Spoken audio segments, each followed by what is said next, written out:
안녕하십니까. CJB 모닝와이드 월요일 아침에 인사드립니다. 네, 어제는 낮의 길이가 가장 긴 날인 하지였는데요. 이게 때가 때이는 만큼 요즘에는 8시가 되더라도 하늘이 환합니다. 그렇습니다. 이맘때쯤이 대개 모심기가 끝나는 무렵인데요. 하지 이후에는 논에 마르지 않게 물을 대주어야 모가 잘 자란다고 합니다. 정말 바빠서 농부들이 발을 물고에 담그고서 한다는 말이 생길 정도라고 하네요. 네, 이럴 때일수록 폭염과 무더위에 몸 상하지 않도록 물도 많이 마시고요. 또 네. 그늘에서 충분히 쉬어야 한다는 점 잊지 않으시길 바랍니다. CJB 모닝와이드 뉴스 시작합니다. 낮이 가장 길다는 하지인 어제 하늘에서는 8년 만에 최대 규모의 부분 일식이 펼쳐졌습니다. 쉽게 만날 수 없는 신비한 우주쇼에 충북도 내 곳곳에서 관측 행사가 진행됐습니다. 구준회 기자입니다. 동그랗던 태양의 아랫부분이 서서히 일그러집니다. 달이 태양을 가려 나타나는 부분일식 현상입니다. 충북 지역은 오후 3시 53분 일식이 시작돼 약 1시간 뒤인 5시 4분 최대 면적인 47%를 가렸습니다. 지난해 1월 이후 2년 만이자 2012년 이후 8년 만에 최대 규모의 부분 일식입니다. 아시아에서는 중국의 일부분과 그다음에 대만의 일부분 지역에서는 달이 태양을 완전히 가리는 금한일식이 일어나고 있습니다. 신기한 우주쇼를 보기 위해 도내 곳곳에서 관측회가 열렸습니다. 시력 보호 장비를 갖춘 망원경과 전용 안경을 이용해 시시각각 변하는 태양을 관찰합니다. 일부 지역에선 구름 사이로 어렵게 관찰해야 했지만 천문 현상을 직접 볼 수 있는 흔치 않은 기회였습니다. 일식 이번이 2번째 받고 사과를 한 입 배운 것처럼 예뻤고 신기했어요. 충북 자연과학교육원은 코로나19로 대면 행사가 어려운 점을 고려해 온라인을 통한 생방송 관측회를 마련했습니다. 일선 과학 선생님들의 재미난 강의도 들을 수 있었습니다. 본 그림자와 반 그림자는 무엇인가? 여러분들이 딴 건 몰라도 이 정도는 알아주셔야 여기는 왜 개기일식이 일어나고 저쪽은 부분일식이 일어나는가? 잠시 모습을 감췄던 태양은 2시간 13분이 지난 오후 6시 6분 제 모습으로 돌아왔습니다. 다음 부분 일식은 10년 뒤인 2030년 6월 1일에나 볼 수 있습니다. CJB 뉴스 구준혜입니다. 중국과 러시아의 철새인 민물 가마우지가 남한강에 텃새로 정착하면서 걱정이 커지고 있습니다. 엄청난 식욕과 번식력으로 물고기를 싹쓸이하면서 어족 자원은 씨가 마르고 있는데 유해 조수 지정도 만만치 않다고 합니다. 김기수 기자가 취재했습니다. 단양 도담산봉을 거슬러 남한강 상류의 바위섬을 검은색 민물 가마우지가 차지했습니다. 중국이나 러시아를 오가던 철새가 남한강 텃새로 정착한 겁니다. 가마우지가 주로 모이는 곳입니다. 바위 곳곳에 배설물 흔적들을 쉽게 찾아볼 수 있습니다. 외래 종인 가마우지의 텃새화로 생태계가 급속도로 균형을 잃고 있습니다. 다 큰 가마우지 한 마리는 하루에 무려 7kg의 물고기를 먹는 것으로 알려졌습니다. 그물에 걸린 물고기를 먹느라 그물을 망치는 일도 부지기수입니다. 문어라든지 이런 거는 아주 싹 잡아먹어가지고 지금 어획량이 너무 줄고 있어요. 그리고 이제 하여간 어망을 다 찢어버리고 이러니까 피해가 엄청나죠. 실제로 단양의 어획량은 10톤 가까이 줄었는데 특히 내수면 희귀어종인 쏘가리도 눈에 띄게 감소했습니다. 게다가 국제자연보호연맹의 관심 필요종으로 유해조수 지정도 녹록지 않습니다.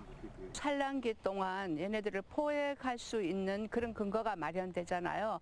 그렇게 되면 아무래도 이제 개체수가 더 많이 이렇게 확산되지는 않을 것 같고 그러다 보면 자연스럽게 이제 얘네들 개체수가 조절이 되면 피해도 그만큼 줄어들지 않을까. 이런 가운데 국가철새연구소는 겨울을 남한강에서 보내는 가마우지 개체수는 불과 4년 새 배가 증가한 것으로 보고 있습니다.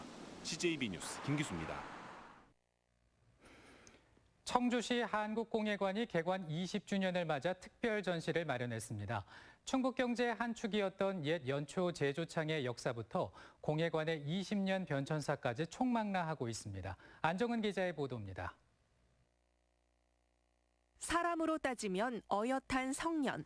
청주시 한국공예관의 20년 역사를 돌아볼 수 있는 특별한 전시가 열렸습니다. 상설전 3부작으로 꾸며진 이번 전시는 지난 4월과 5월 1, 2부가 공개된 데 이어 최근 3부까지 모두 완성됐습니다. 작년 10월 문화재조청으로 이전한 공예관에 역사를 한번 되짚어보고 앞으로 문화재조창에서 공예관이 나아가야 할 방향을 조명하고자 기획되었습니다. 상설전 3부작의 시작은 연초제조창 역사문화 상설전. 한국공예관이 지난해 10월 청주 운천동에서 이곳 문화제조창으로 이사하면서 건물의 옛 주인인 연초제조창의 역사와 당시 여성 노동자의 삶에 관심을 갖게 됐습니다. 담배 공장에서 문화창조 공간으로 재탄생하는 과정을 한 편의 파노라마로 그려냈습니다. 2부 청주 공예비엔날레 아카이브전에서는 공예비엔날레의 지난 20여 년 발자취가 고스란히 담겨 있습니다. 1999년 첫 개최 후 11회까지 2년마다 이어진 역대 비엔날레의 자료가 모두 모였습니다. 청주국제공예 공모전에서 수상한 대표 작품들도 관람객을 기다립니다. 3부작의 대미를 장식한 전시는 20년 공예관의 기록, 2001년 한국공예관이 첫 발을 뗀 이래 20년간 이어온 활동들을 소장품과 기록을 통해 보여주고 있습니다. 모두가 누리는 공예문화의 허브, 다시 말해서 우리 이 공예도시 청주의 공예문화의 중심으로서의 역할을 갖기 위해서 최선을 다할 것이고요. 국내 최초의 공예 전문 미술관인 한국공예관의 상설전 3부작은 사전 예약과 온라인으로 만나볼 수 있습니다. CJB 뉴스 안정은입니다. 충청북도가 바이오 관련 기업과 연구기관 등의 컨트롤타워 역할을 할 바이오에스 종합 전담기관 설립을 추진합니다. 이를 위해 오는 9월까지 타당성 검토 연구 용역을 실시하고 설립이 결정되면 내년 상반기 도사나 법인을 설립할 계획입니다. 도는 전문기관이 설립되면 기업과 연구기관 간 협력, 바이오에스 산업 육성 등의 핵심적 역할을 할 수 있을 것으로 기대하고 있습니다. 충북대 병원에서 코로나19 치료를 받아온 35살 A씨가 완치해 퇴원했습니다. 청주에 거주하는 A씨는 지난달 9일부터 이틀 동안 전남 순천을 다녀온 뒤 코로나19 양성 판정을 받았습니다. 하지만 A씨로부터 감염된 38살 언니는 아직 치료 중입니다. 이로써 도내 전체 코로나19 확진자 61명 가운데 56명이 완치했습니다. 코로나19의 직격탄을 맞았던 청주국제공항이 회복세를 나타내고 있습니다.